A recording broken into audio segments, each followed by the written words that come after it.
오늘 주시는 하나님 말씀은 우리 신약 성경 5페이지 마태복음 5장 13절에서 16절까지의 말씀입니다.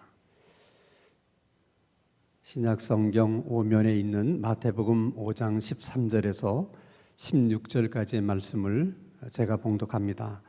하나님의 말씀을 경청하시기 바랍니다.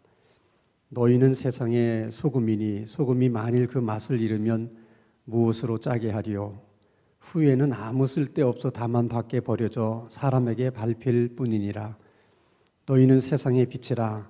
산 위에 있는 동네가 숨겨지지 못할 것이요 사람이 등불을 켜서 말 아래 두지 아니하고 등경 위에 두나니 이러므로 집안 모든 사람에게 빛이 있느니라. 이같이 너희 빛이 사람 앞에 비치게 하여 그들로 너희 착한 행실을 보고 하늘에 계신 너희 아버지께 영광을 돌리게 하라. 아멘. 회사의 경영 실적이 좋아서 잘 나가던 기업들도 갑자기 경영 상황이 악화되는 경우들이 있습니다. 그러면 회사들이 당황하게 되죠. 도대체 뭐가 문제일까? 뭐가 원인이 돼서 이렇게 회사 경영이 악화된 것일까? 이제 그 원인을 찾으려고 많이 애를 쓰게 됩니다. 대부분의 경우는 그런 일을 전문적으로 하는 컨설팅 회사에게 맡겨서 이제 조언을 듣게 되는 것이죠. 근데 그런 컨설팅 회사가 이제 그런 회사에게 가서 원인을 찾아내는데 제일 먼저 묻게 되는 질문이 있다고 그래요. 그 질문은 이 회사는 도대체 기업의 목적이 무엇입니까? 무엇을 이 회사의 기업의 사명으로 생각하고 있습니까? 또 이 기업이 가장 중요하게 생각하는 핵심 가치는 무엇입니까? 이런 것들을 물어본다는 거예요. 왜냐하면 결국 회사에 이제 문제가 생기는 이유나 원인이 다양하지만은 대부분의 경우에는 이런 기본적인 것이 이렇게 잘 세워져 있지 않거나 또 잘 세워져 있기는 하지만은 또 그동안에 이런 기본적인 일에 대해서 소홀히 여겼거나 또 이런 것들이 잘 지켜지지 않기 때문에 생겨지는 문제가 대부분이라는 거예요. 근데 그런 이야기를 들으면서 어쩌면 이런 원리는 뭐 회사뿐만 아니라 교회도 그렇고 또 신앙생활을 하는 우리들의 신앙생활도 마찬가지라는 생각이 들어요.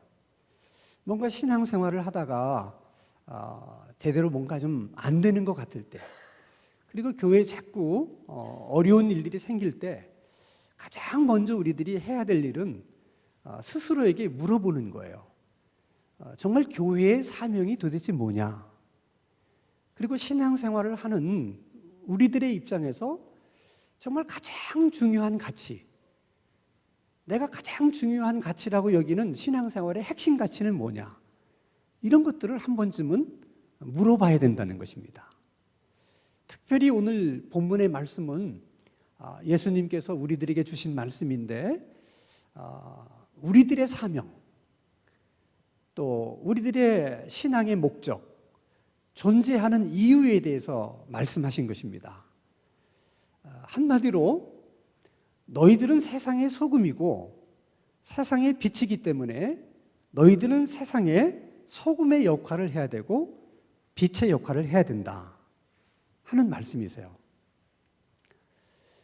그것이 우리들에게 주어진 역할이고 사명이고 또 존재 이유라는 것입니다.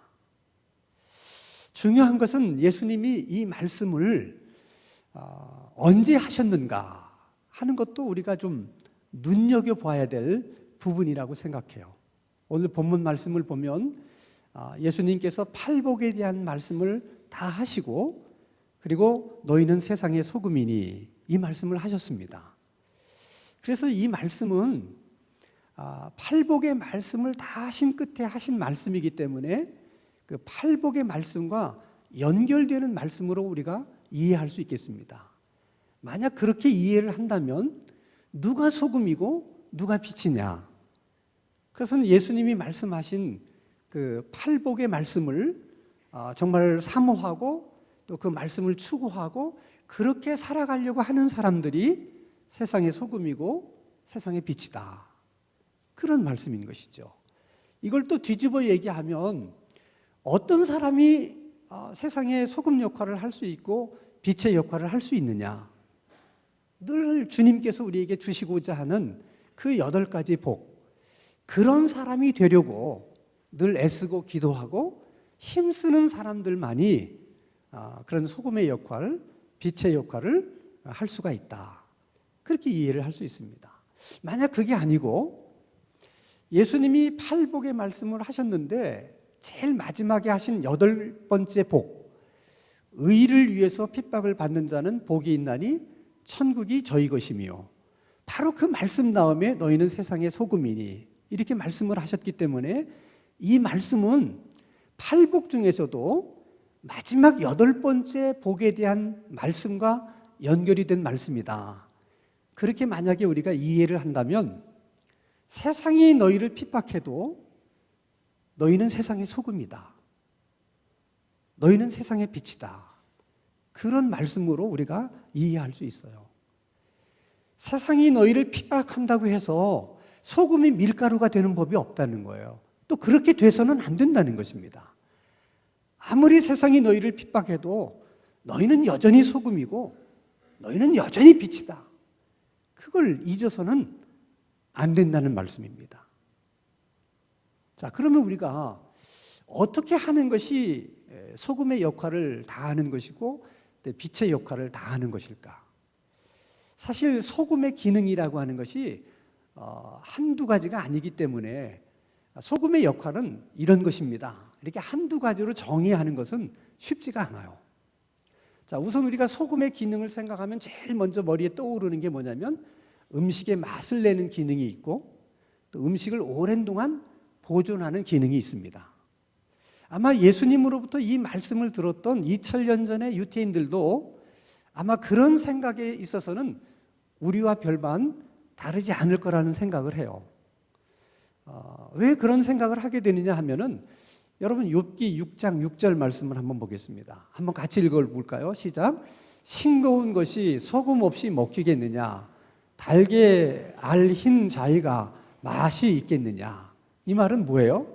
달걀을 소금에 찍어 먹어야 제맛이 나지 소금 없이 달걀을 맛있게 먹을 수 있겠느냐 하는 얘기잖아요.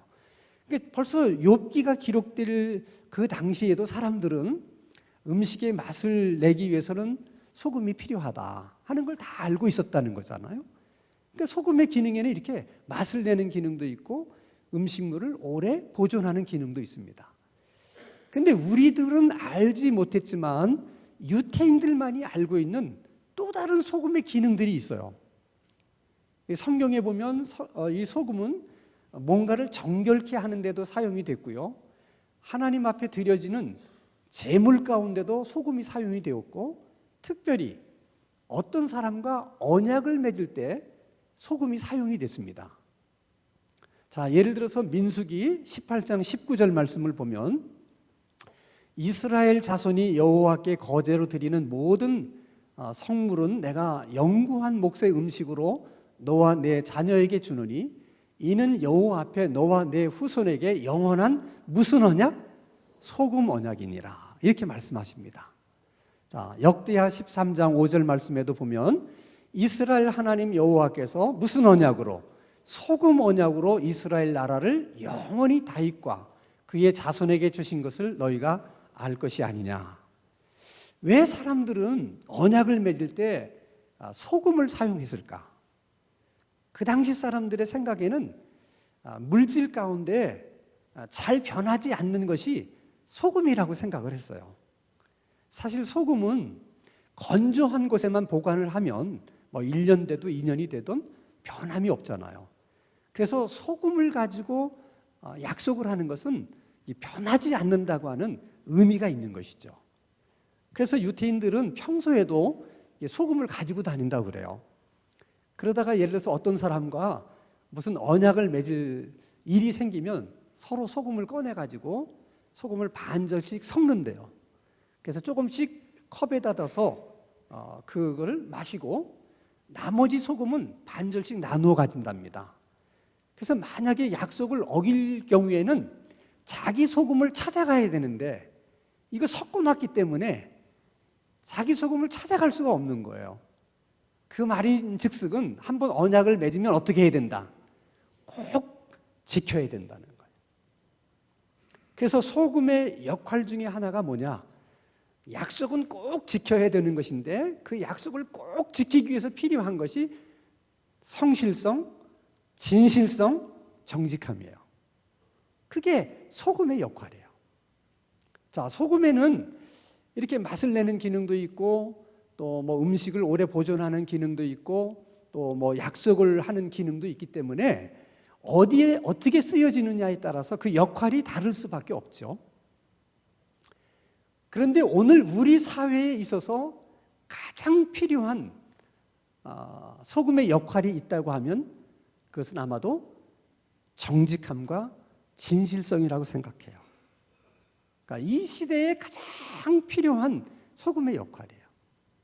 왜냐하면 여러분, 요즘 우리 사회를 참 힘들게 하는 일들 중에 가짜 뉴스라는 것이 너무 많이 이렇게 범람이 되고 있다는 거예요. 유튜브를 봐도 그렇고 어떤 인터넷을 봐도 그렇고 때로는 무슨 TV에서 나오는 얘기까지도 뭐가 진짜고 뭐가 가짜인지를 구별할 수 없을 만큼 가짜 뉴스가 그렇게 많이 이렇게 지금 유포가 되고 있다는 거예요. 근데 왜 이렇게 가짜 뉴스가 이렇게 널리 유포가 되는 것일까? 그 이유는 간단해요. 그 가짜 뉴스를 믿는 사람들이 있기 때문에 그런 거예요.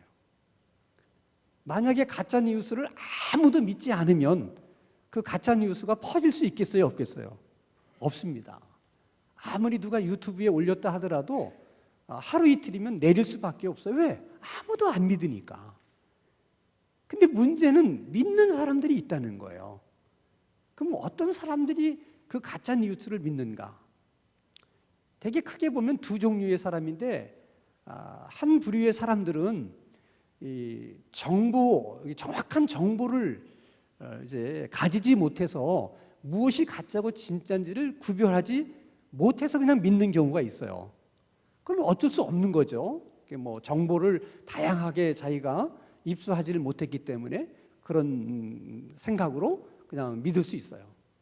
근데 사실 우리가 염려하는 건 뭐냐면 내가 좋아하는 사람이 말을 한 것, 그냥 내 편이 말한 것은 그것은 사실일 거야. 그렇게 믿는 거예요. 그러니까 사실이냐 아니냐가 중요한 것이 아니라 누가 얘기를 했느냐. 내가 좋아하는 사람이 얘기를 했고 내가 믿을 수 있는 사람이 얘기를 했고 우리 편에서 얘기한 건 그건 맞는 거야. 그렇게 믿는 것이죠. 그러니까 가짜 뉴스를 퍼뜨리는 사람도 그것이 사실이냐 아니냐는 별로 중요하지 않아요. 자기가 퍼뜨린 그 뉴스를 얼마나 많은 사람이 진짜로 믿느냐, 그게 중요한 거야. 그러니까 설사 자기가 가짜 뉴스를 퍼뜨렸는데 많은 사람이 그걸 진짜로 믿어. 그러면 그 사람은 그걸 진짜라고 주장하는 거예요. 이거는 이단 집단에서 이루어지는 현상과 똑같은 현상이에요. 그러니까 이단 신앙이라는 것이 굉장히 건강치 못한 것이거든요. 그러니까 사회가 건강하지 못할수록 이단이 이렇게 활개를 쳐요. 언제나 그렇습니다. 역사적으로 보면. 그런데 지금 우리 사회마저 그렇게 가고 있다고 하는 것은 우리 사회가 얼마나 지금 건강치 못하고 이제 병들어 가고 있느냐 하는 것을 단적으로 보여주는 현상이에요. 문제는 이 사회가 이렇게 된 데는 크리스찬의 책임과 교회의 책임이 커요. 예수님이 말씀하신 것처럼 그동안 교회가 크리스찬들이 이 세상에 대해서 소금의 역할만 다 했다 하더라도 이렇게까지는 사회가 되지는 않았을 텐데 그동안 우리가 그것을 하지 못했기 때문에 그런 것이죠. 지금이라도 여러분 교회와 또 예수 믿는 우리들이 이런 정직성과 이 진실함을 회복하지 못한다면 그러면 뭐 우리 사회는 점점 어두운 사회로 갈 수밖에 없게 될 것입니다. 참 굉장히 사실 두렵고 또 염려가 돼요. 오늘 특별히 예수님께서 마태복음 5장 13절에 이런 말씀을 하셨어요. 너희는 세상의 소금이니 소금이 만일 그 맛을 잃으면 무엇으로 짜게 하리요? 이 말씀이 중요해요. 무엇으로 짜게 하겠느냐? 그러니까 소금이 짜게 할 수 없다면 세상의 그 어떤 것으로도 소금의 역할을 대신할 수 있는 것이 없다는 거예요. 이게 주님의 생각이세요. 그렇기 때문에 여러분, 예수 믿는 우리 한 사람 한 사람이 그렇게 소중한 거예요. 교회가 그렇게 소중한 거예요. 그러니까 교회가 할 수 있는 일, 예수 믿는 사람이 할 수 있는 그 역할을 아무 것으로도 대신할 수 있는 게 없다는 거예요. 그러니까 우리가 못하면 못한다는 거예요. 그런 의미에서도 여러분, 우리가 신앙생활하는 우리 한 사람 한 사람을 우리가 너무 쉽게 대하지 말고 항상 이게 귀하게 대하고 또 이렇게 존중히 여기는 마음이 있어야 돼요. 설사 교회가 또 우리 마음에 좀 안 든다고 하더라도 이 주님의 교회를 대체할 수 있는 것이 없기 때문에 이 교회에 대해서 함부로 말하지 말고 교회에 대해서도 아주 좀 존중히 여기는 그런 태도나 그런 마음을 갖는 것이 굉장히 필요해요. 또 예수님께서 소금이 그 맛을 잃으면 무엇으로 짜게 하겠느냐, 그 말씀 속에는 교회나 크리스찬이 그 소금의 역할을 다하지 못하면 결국은 존재의 의미가 없고 존재 가치가 없다는 거죠. 그 얘기는 그런 교회는 언젠가는 문 닫게 될 거라는 거예요. 왜? 그 역할을 하지 못하니까. 그러니까 그런 역할을 하지 못하는 신앙인들도 뭐 구원을 잃어버린다라고까지는 말할 수 없지만은 결국 하나님 앞에는 쓰임받지 못하는 그런 사람들이 된다는 것이죠. 근데 우리의 문제는 뭐냐? 분명히 그 소금의 역할은 우리만 할 수 있는 일인데 또 우리가 해야 되는 일인데 우리가 할 수 있는 일을 우리가 하지 않고 우리가 해야 되는 일을 우리가 하지 않고 우리는 자꾸 다른 것으로 그 역할을 대체하려고 한다는 거예요. 이게 지금 한국교회가 가지고 있는 가장 큰 문제고 우리들이 안고 있는 가장 큰 문제예요. 예수님은 절대로 다른 것으로 대체할 수 없다. 그렇게 얘기했는데 우리는 소금의 역할 대신 그냥 우리가 하나님 앞에 예배를 드리니까 뭐 우리가 교회에 와서 봉사하니까 또 우리가 뭐 하나님 앞에 헌금을 드리니까 이런 일을 가지고 내가 소금의 역할을 해야 될 그 역할을 대신하려고 한다는 거예요. 그래서 나는 뭐 예배 드렸으니까 문제 없다. 나는 교회에 출석하고 있으니까 나는 문제가 없다. 이렇게 생각한다는 것이죠. 그게 여러분 얼마나 위험한 생각인가를 아셔야 돼요. 우리가 왜 여러분 이단들을 비난합니까? 그것은 교리적으로 잘못된 부분도 많이 있어서 그렇긴 하지만은 여러분 어떤 이단치고 이단이 세상의 소금 역할을 하거나 세상의 빛의 역할을 하는 이단이 있습니까? 없습니다, 여러분. 이단은 그런 것에 관심이 없어요. 오직 자기들만이 잘 믿는 사람들이기 때문에 자기 안에 들어와야만 구원이 있다. 오직 거기에만 관심이 있어요. 그러니까 늘 그 생각만 하는 거예요. 왜 많은 사람들이 이단의 유혹에 넘어가느냐? 물론 여러 가지 이유가 있지만은 가장 큰 이유는 크리스찬으로서의 역할, 예수님이 말씀하신 그 소금의 역할과 빛의 역할을 다 하지 못하기 때문에 이단에게도 쉽게 넘어가는 거예요. 그런 역할을 제대로 하면서 살면 이단이 하는 얘기를 들어보면 금방 느껴요. 느낌이 와요. 근데 우리가 우리 역할을 하지 못하면 예수님이 존재 의미가 없다고 그러시잖아요. 그렇기 때문에 그런 말에도 금방 이렇게 마음이 가게 되는 거죠. 다시 말하면 우리들의 신앙이 변질되는 거예요. 변질될 가능성이 참 많은 것이죠.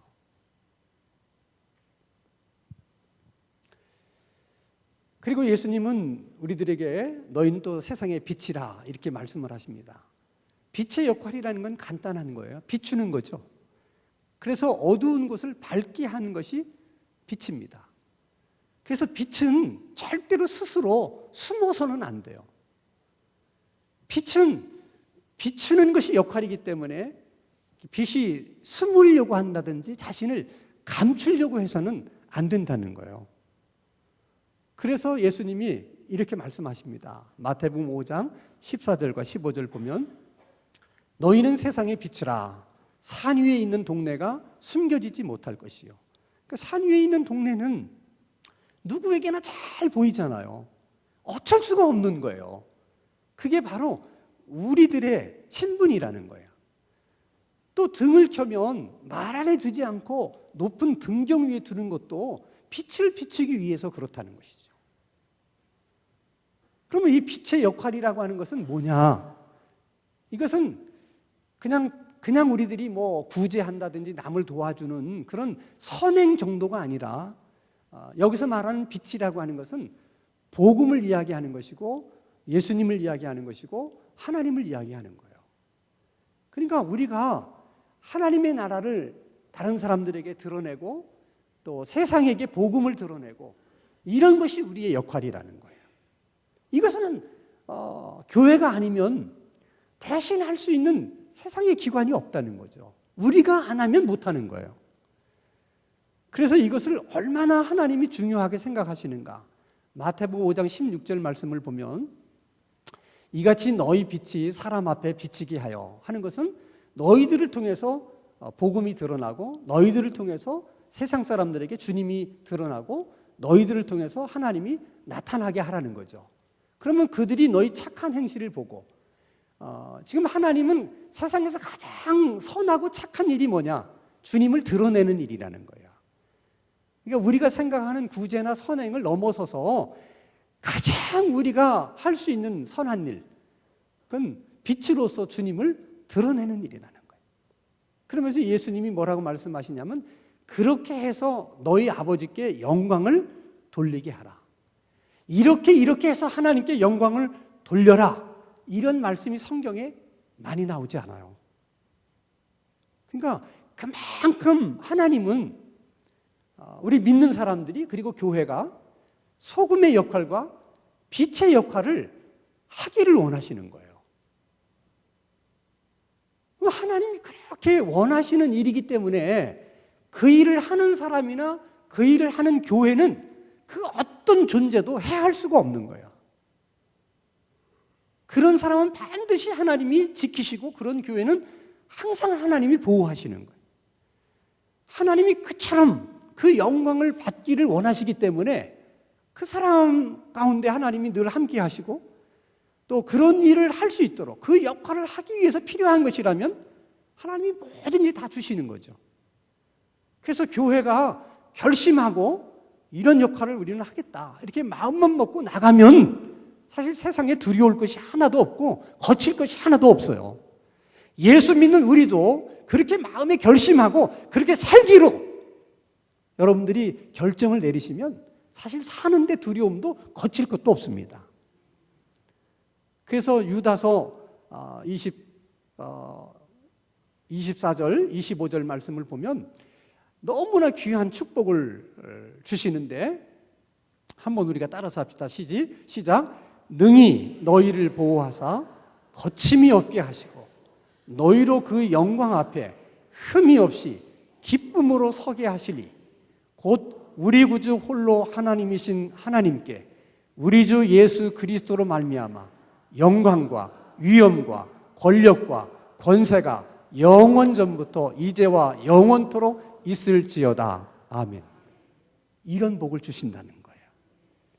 그래서 우리 신당중앙교회도 또 신당중앙교회에서 신앙생활하는 우리들도 정말 세상을 향해서 그 소금의 역할과 빛의 역할을 정말 다하는 그런 교회가 되어야 되겠다. 그런 신앙인들이 되어야 되겠다. 이런 결심과 함께 하나님이 우리에게 주시는 저 놀라운 축복이 우리의 것이 될 수 있기를 주님의 이름으로 축원합니다. 기도하십시다.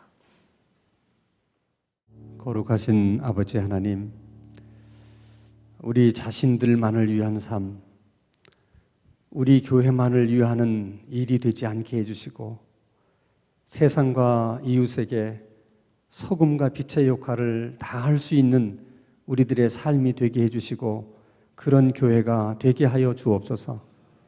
우리들과 우리 교회 때문에 신당동이 더 살기 좋은 동네가 되게 해주시고 더 밝은 우리 사회가 될 수 있도록 인도하여 주시옵소서. 예수님 이름으로 기도하옵나이다. 아멘.